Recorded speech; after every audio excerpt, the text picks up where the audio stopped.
Good afternoon, students. Welcome once again, and once again, I am here to present you how to make a sentence, part second, part two.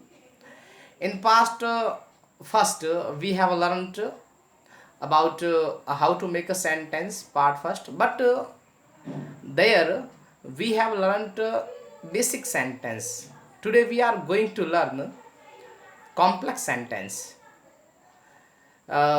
Very soon, you are to know about this chapter, and as you know what is a basic sentence, and in sentence in the sentence what items should be there. As you know, basic sentence, in a basic sentence, first of all, we make translated the subject, then verb and object. This is a pattern of basic sentence. Okay, so जैसा कि हिंदी में भी लिखा हुआ है और ये हम सारी चीज़ें पढ़ चुके हैं, लेकिन मैं एक बार फिर आपको बता रहा हूँ कि हमने क्या क्या चीज़ें पढ़ रखी है। हमने भी पढ़ रखा है कि in a Hindi sentence how to find subject, verb and object. Okay, subject क्रिया को करने वाला हमेशा सब्जेक्ट होता है, जैसा कि मैंने आपको पढ़ाया है, सिखा चुका हूँ आपको. पढ़ते हैं तो पढ़ने की क्रिया कौन कर रहे हैं? विद्यार्थी कर रहे हैं, तो विद्यार्थी अपना सब्जेक्ट हो गया. अब विद्यार्थी पढ़ते हैं तो जैसा कि मैंने आपको बताया था कि अगर हम क्रिया से प्रश्न करते हैं कि पढ़ते हैं, तो हम यहाँ से प्रश्न करते हैं क्या, और दूसरा प्रश्न करते हैं किसे. इन दोनों में से किसी एक से हमें उत्तर मिलना चाहिए. अगर इन दोनों में से किसी एक से हमें उत्तर मिलता है तो अपना ऑब्जेक्ट वहाँ है उस वाक्य में. सीधी सीधी बात यह है. क्लियर? जैसे कि यहाँ विद्यार्थी पढ़ते हैं, तो विद्यार्थी पढ़ते हैं, हमने प्रश्न किया विद्यार्थी पढ़ते हैं, क्या पढ़ते हैं, आंसर मिला अंग्रेजी, तो ये अपना ऑब्जेक्ट था. ओके, आगे देखें. और तो जैसे दूसरे वाक्य में अध्यापक विद्यार्थियों को पढ़ाता है. अब यहां से भी हम दो प्रकार के प्रश्न करते हैं, क्या और किसे. ओके, विद्यार्थी अध्यापक विद्यार्थियों को पढ़ाता है, क्रिया हो रही है पढ़ाने की क्रिया कौन कर रहा है? अध्यापक कर रहा है. अध्यापक तो सब्जेक्ट हो गया. पढ़ाता है, क्या पढ़ाता है? देखिए, अध्यापक पढ़ाता है. अध्यापक क्या पढ़ाता है? उत्तर है ही नहीं इसमें, लेकिन अध्यापक पढ़ाता है. अध्यापक किसे पढ़ाता है? विद्यार्थियों को. तो यहाँ किसे वाला प्रश्न करने पर हमें आंसर मिलता है विद्यार्थियों को, तो विद्यार्थी यहाँ ऑब्जेक्ट हो गया. ये हमने सारी चीज़ें पढ़ रखी है. ओके, तो हम ज़्यादा समय नहीं लेते हैं और आगे बढ़ते हैं. ये फाइंड ऑब्जेक्ट ये हमने पढ़ रखा है, और इसके बाद वर्ब आप जानते हो कि क्या है? क्रिया ही वर्ब है. सीधी सीधी बात है. हिंदी के वाक्य में जो क्रिया है, एक्शन वर्ड है, वही अपनी वर्ब बनती है. और मोस्टली हमें देखना है, मेन वर्ब को ध्यान में रखना है. जैसे पढ़ते हैं मेन वर्ब है, पढ़ाता है मेन वर्ब है, पहनते हैं लिखते हैं, ये सारी क्रियाएं हैं. इसमें एक्शन है. पढ़ना एक एक्शन है, पढ़ाता है एक एक्शन है, पहनना एक एक्शन है, लिखना एक एक्शन है. तो ये सारी वर्ब्स है, मेन वर्ब्स. तो मेन वर्ब्स पर ज़्यादा फोकस करना होता है हमें सेंटेंस बनाते समय. उसके बाद हेल्पिंग वर्ब, ऑक्सिलरी वर्ब, और इसका किस तरीके से हम ऑक्सिलरी वर्ब का हम किस तरीके से यूज़ करते हैं, इसको भी हम बहुत ही बढ़िया ढंग से पढ़ेंगे नेक्स्ट वीडियो में. अभी तक इसके लिए टाइम आना है, इसका वीडियो बनाना है. बहुत ही अच्छा वीडियो बनाएंगे इसके लिए. ये देखिए, it's time to make a sentence. ये सारे सेंटेंस हम बना चुके हैं. Today we are going to learn point number 2. Point number 2, sentence subject plus verb plus object plus object. Now you think that two objects in a one sentence, but that is truth. ये सत्य है, ये सच है कि एक वाक्य में दो ऑब्जेक्ट होते हैं। अब कैसे होते हैं, आपके सामने सेंटेंस लिखे हुए, जरा इनको पढ़िए, देखिए, पढ़ते हैं हम कि किस तरह एक वाक्य में दो ऑब्जेक्ट होते हैं। जैसे देखिए, अध्यापक कक्षा में विद्यार्थियों को पढ़ाता है। सबसे पहले क्रिया को फाइंड कीजिए, पढ़ाता है। ओके, सबसे पहले हमने ऑब्जेक्ट को फाइंड किया, पढ़ाता है, पढ़ाता है। अब पढ़ाने की क्रिया कौन कर रहा है, सब्जेक्ट कर, ये अध्यापक कर रहा है, तो अध्यापक सब्जेक्ट हो गया, लिखा हुआ है नीचे, पढ़ाता है वह भी। अब हमने ऑब्जेक्ट तलाशने हैं, तो ऑब्जेक्ट कैसे तलाशेंगे, देखिए, प्रश्न कीजिए। पहला प्रश्न किया, पढ़ाता है, क्या पढ़ाता है। दूसरा प्रश्न किया, किसे पढ़ा, किसे। दूसरा प्रश्न क्या किया हमने, किसे पढ़ाता है, क्या पढ़ाता है, उत्तर मिला अंग्रेजी, ऑब्जेक्ट है। पढ़ाता है, किसे पढ़ाता है, उत्तर मिला विद्यार्थियों को, ऑब्जेक्ट है। बताइए कितने ऑब्जेक्ट हो गए, दो ऑब्जेक्ट हो गए। अब इन दोनों की इंग्लिश बनानी पड़ेगी हमें वाक्य में। लेकिन नेक्स्ट डिफिकल्टी क्या है अपनी, पहले जब हम इंग्लिश में ट्रांसलेशन करेंगे तो हम पहले अंग्रेजी की इंग्लिश लिखेंगे या फिर विद्यार्थियों की, ये अपनी डिफिकल्टी है। ओके, तो इस डिफिकल्टी को हम दूर करते हैं आपके सामने अभी इसी वीडियो में सीखते हैं। लेकिन उससे पहले ये हम सारे सेंटेंस पढ़ लेते हैं कि क्या इन सभी में दो दो ऑब्जेक्ट है, देखते हैं। दूसरे वाक्य में, अमित मोना को उसके जन्मदिन पर एक उपहार देता है, ये क्रिया हो गई। देने की क्रिया कौन कर रहा है, अमित कर रहा है, अमित हो गया सब्जेक्ट, नीचे लिखा हुआ है, अमित कौन है, सब्जेक्ट है, देता है वह। अब प्रश्न किया, क्या देता है और किसे देता है। बात समझ में आई, बोलिए, बताइए, क्या देता है, बोलो, उपहार देता है। दूसरा, देता है, किसे देता है, मोना को, दो ऑब्जेक्ट आ गए। अगले वाक्य में पढ़ते हैं, वह प्रत्येक रविवार को गरीबों को अनाज बांटता है, ये बांटता है, ये क्रिया होगी। बांटने की क्रिया कौन कर रहा है, वह कर रहा है, ये सब्जेक्ट हो गया। ओके, ये अपना सब्जेक्ट हो गया, बांटता है, सॉरी, बांटता है तो वर्ब है, बांटने की क्रिया वह कर रहा है, वह अपना सब्जेक्ट हो गया, बांटता है वर्ब है। अब यहां से प्रश्न किया, क्या बांटता है और किसे बांटता है। क्या बांटता है, अनाज, ऑब्जेक्ट है। किसे बांटता है, गरीबों को, ऑब्जेक्ट है। क्लियर। अगले सेंटेंस में किसान अपने घर में गाय को घास खिलाते हैं, खिलाने की क्रिया कर रहा है किसान, किसान सब्जेक्ट हो गया, खिलाते हैं वर्ब हो गया। अब क्या खिलाते हैं, घास, ऑब्जेक्ट है। किसे खिलाते हैं, गायों को, ये भी ऑब्जेक्ट है, दो ऑब्जेक्ट है। इसी तरह लोग जंगल में बंदरों को केला खिलाते हैं, ये वर्ब है। खिलाने की क्रिया कौन कर रहे हैं, लोग कर रहे हैं, लोग हो गया सब्जेक्ट, खिलाते हैं वर्ब। क्या खिलाते हैं, केला, किसे खिलाते हैं, बंदरों को, केला और बंदरों को, ये दोनों ऑब्जेक्ट हैं। अगला वाक्य क्या है, अमीर गरीबों को रुपया उधार देते हैं, यहां उधार देना क्रिया है। उधार कौन देते हैं, उधार देने की क्रिया कौन कर रहे हैं, अमीर, तो अमीर हो गया सब्जेक्ट, उधार देते हैं वर्ब। क्या उधार देते हैं, रुपया, ऑब्जेक्ट है। किसे उधार देते हैं, गरीबों को, ये भी ऑब्जेक्ट है। क्या का उत्तर भी है, किसे का भी उत्तर है, दोनों ही ऑब्जेक्ट है अपने। अब मैं इन सभी वाक्यों को इंग्लिश में ट्रांसलेशन करना है, तो how to translate this sentence into English, let's come and make this sentence into English. तो देखिए, सबसे पहले मैंने अभी जो बात आपको बताई है, अभी जो समझाया है, वो अगर समझ में नहीं आया तो मेरी एक लाइन से आपको पूरी तरह मेरी बात समझ में आ जाएगी। जरा पढ़िए इस लाइन को, क्या लिखा हुआ है इसमें, देखिए क्या लिखा हुआ है, देखो, पढ़िए। जब किसी वाक्य में, हिंदी का अगर कोई वाक्य है, उसमें क्रिया आप खुद जानते हो, आपको पहचान आता है, उस क्रिया से क्या, किसे प्रश्न करने पर दोनों के जवाब मिलते हैं। क्या कहा मैंने, क्रिया से प्रश्न करो, क्या, किसे, दोनों की प्रश्न करो और उन दोनों की जवाब एक ही वाक्य में है, तब उस वाक्य में दोनों ही जवाब क्या होते हैं, अपने ऑब्जेक्ट, दोनों ही जवाब, क्या वाला भी ऑब्जेक्ट, किसे वाला भी ऑब्जेक्ट। ओके, अब देखिए, अब अपने नेक्स्ट प्रॉब्लम क्या है।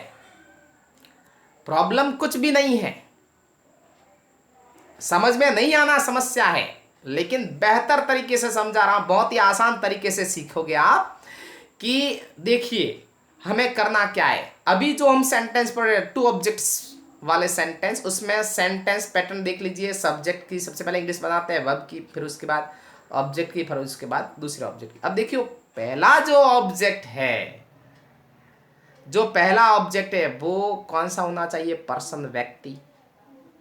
पहला ऑब्जेक्ट अपना व्यक्तिवाचक, मतलब दो ऑब्जेक्ट होंगे, एक ऑब्जेक्ट होगा वो व्यक्ति वाला होगा, दूसरा ऑब्जेक्ट होगा वो कोई वस्तु हो सकती है। आप पहले क्या कीजिए, पहले वस्तु वाले को ढूंढो या व्यक्ति वाला, दोनों या दोनों को एक दूसरे से कंपेयर कीजिए, दोनों को एक दूसरे से कंपेयर कीजिए। कंपेयर कैसे? ये देखिए कि दोनों जो ऑब्जेक्ट है उनमें व्यक्ति कौन है, वस्तु कौन है। ठीक है, तो देखिए कैसे हमें पता चलेगा, वाक्य में देखते हैं। ये देखिए आपके सामने वाक्य, अध्यापक कक्षा में विद्यार्थियों को अंग्रेजी पढ़ाता है, प्रश्न किया, क्या और किसे। आपको ध्यान ये देना है कि ये जो क्या वाला है ना, ये होता है वस्तु, और ये किसे वाला है ना, ये है पर्सन। बस समझ में आएगी बात। आप पूछोगे पढ़ाता है, क्या पढ़ाता है, और क्या का जवाब मिलेगा वो वस्तु है। क्या पढ़ाता है अंग्रेजी, ये वस्तु हो गई, थिंग हो गई।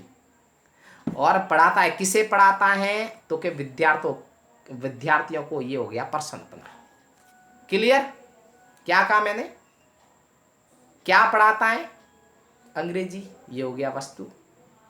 किसे पढ़ाता है, विद्यार्थियों को, ये हो गया अपना हो गया पर्सन। अब जब इसकी इंग्लिश बनाएंगे तो सब्जेक्ट, वर्ब, ये तो आप जानते हो। उसके बाद जो दो ऑब्जेक्ट है उसमें से पर्सन की पहले और फिर वस्तु की। ओके, लेट्स सी। अध्यापक कक्षा में विद्यार्थियों को अंग्रेजी पढ़ाता है, या पढ़ाता क्रिया है, पढ़ाने की क्रिया अध्यापक कर रहा है, ये सब्जेक्ट हो गया। क्या हो गया? अध्यापक, सब्जेक्ट। और सब्जेक्ट की इंग्लिश बनाई सबसे पहले टीचर। फिर आप जानते हो वर्ब की हम बनाते हैं, किसकी बनाते हैं? वर्ब की बनाते हैं। पसीना खूब आ रहा है भाई, गर्मी है, पंखा बंद है, वॉल्यूम थोड़ा सही ढंग से नहीं आ रहा है, इसलिए पंखा बंद किया हुआ है, बहुत गर्मी है। कोई बात नहीं, गर्मी सहन कर लेंगे आपके लिए। देखिए क्या है, पढ़ाता है, पढ़ाने की क्रिया कौन कर रहा है? अध्यापक। अध्यापक कौन हो गया? सब्जेक्ट हो गया, तो टीचर। फिर आप जानते हो कि सब्जेक्ट के बाद हम इंग्लिश बनाते हैं वर्ब की, पढ़ाता है, टीचेज। अब प्रश्न किया, क्या पढ़ाता है? अंग्रेजी, ये वस्तु है। किसे पढ़ाता है? विद्यार्थियों को, ये व्यक्ति है। तो पहले किसकी इंग्लिश बनाएंगे? व्यक्ति की। तो विद्यार्थियों को, ये देखो स्टूडेंट्स।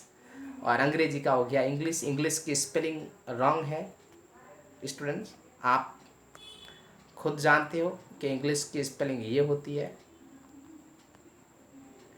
ENGLISH। इसको आप करेक्ट कर लोगे, ये टाइपिंग मिस्टेक हो गई, सॉरी फॉर दिस। आगे, तो अध्यापक का सब्जेक्ट, पढ़ाता है का टीचेज, क्या पढ़ाता है? अंग्रेजी, ये वस्तु है। और किसे पढ़ाता है? विद्यार्थियों को, ये है व्यक्ति। तो स्टूडेंट्स ये व्यक्ति हो गया, और अंग्रेजी ये वस्तु है। ओके, और बचा क्या अब? कक्षा में, ये हो गया इन क्लास। जो अंत में बचता है उसकी सबसे इंग्लिश हम बनाते हैं। तो स्टूडेंट्स एक सेंटेंस हमने कंप्लीट कर लिया बहुत ही आसानी से। Now let's go in second sentence, and second sentence is, Amit Mona को उसके जन्मदिन पर एक उपहार देता है। क्या देता है? उपहार देता है। तो यहाँ देता है ये क्रिया है, और इस क्रिया को कौन कर रहा है? अमित कर रहा है। तो अमित हो गया सब्जेक्ट, देता है क्रिया होगी, वर्ब हो गया। सब्जेक्ट अमित है, वर्ब है, देता है। अब क्या देता है? एक उपहार देता है, ये है थिंग है, सेकेंड ऑब्जेक्ट हुआ। किसे देता है? मोना को, ये हो गया फर्स्ट ऑब्जेक्ट, वस्तु, सॉरी व्यक्ति, पर्सन हो गया। तो पहले हम सब्जेक्ट की इंग्लिश, फिर वर्ब की, और फिर कौन से ऑब्जेक्ट की बनाएंगे? बोलो स्टूडेंट्स, बोलो पहले, उसके बाद मोनाकी, मोनाको, इसकी इंग्लिश बनाएंगे क्योंकि ये फर्स्ट ऑब्जेक्ट है अपना। और एक उपहार, ये सेकंड ऑब्जेक्ट हो गया। जो वस्तु वाला होता है वो सेकंड ऑब्जेक्ट होता है, और व्यक्ति वाला होता है वो अपना फर्स्ट ऑब्जेक्ट होता है। और उसके जन्मदिन पर, ये सबसे लास्ट, इसकी इंग्लिश सबसे हमें लास्ट बनानी है। तो देखिए, सब्जेक्ट अमित है, अमित का अमित, देता है गिव्स हो गया। क्या देता है? एक उपहार, ये तो सेकंड ऑब्जेक्ट है, इसकी इंग्लिश बाद में बताएंगे। किसे देता है? मोना को। तो देखो मोना क्या देता है? उपहार, अ गिफ्ट। आप भी उपहार देते हो, लेते भी हो, तो उपहार की इंग्लिश आप जानते हो, गिफ्ट। उसके जन्मदिन पर, ऑन हर बर्थडे। क्या? ऑन हर बर्थडे, उसके जन्म। हर फीमेल के लिए यूज होता है। अगर यहाँ मोना की जगह अगर कोई मेल होता, कोई बॉयज होता, लड़का होता, तो उसकी जगह हम इस्तेमाल करते हिज। ओके। नेक्स्ट सेंटेंस, वह प्रत्येक रविवार को गरीबों को अनाज बांटता है। बांटता है क्रिया है, और यहाँ बांटने की क्रिया कर रहा है वह, तो वह हो गया सब्जेक्ट, बांटता है वर्ब।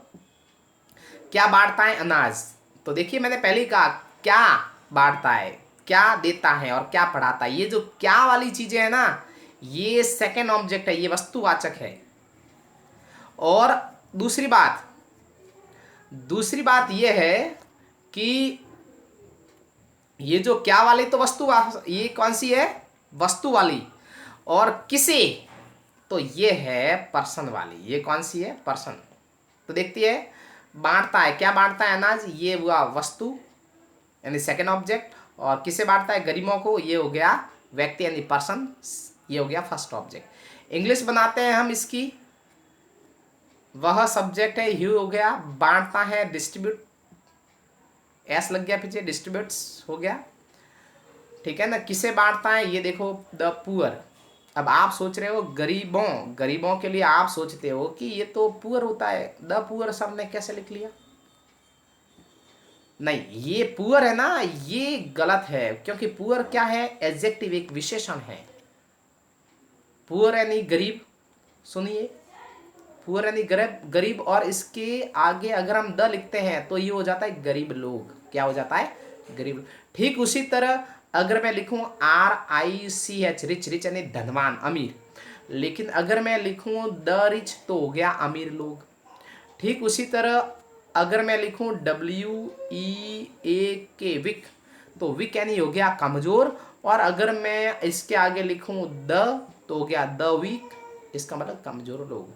यानी द लगाने से प्लूरल नाउन बन जाता है, ठीक है ना। तो इसलिए मैंने क्या लिखा भाई, वह का ही हो गया, बांटता है डिस्ट्रीब्यूट। क्या बांटता है? अनाज, ये तो सेकंड ऑब्जेक्ट है। किसे बांटता है? गरीबों को, ये फर्स्ट ऑब्जेक्ट। गरीबों को द पुअर, अनाज का हो गया ग्रैन। कब बांटता है? प्रत्येक रविवार को, एवरी संडे। प्रत्येक रविवार को सबसे यही बचा है, तो एवरी संडे हो गया। नेक्स्ट सेंटेंस हम देखते हैं, किसान अपने घर में गायों को घास खिलाते हैं। यहाँ काम हो रहा है खिलाने का, कौन कर रहा है? किसान। तो किसान हो गया सब्जेक्ट, खिलाते हैं वर्ब। अब क्या खिलाते हैं? घास, तो ये हो गया सेकंड ऑब्जेक्ट। और किसको खिलाता है? गायों को, ये हो गया अपना फर्स्ट ऑब्जेक्ट। ओके। तो पहले गायों को इसकी इंग्लिश बनाएंगे और फिर घास की।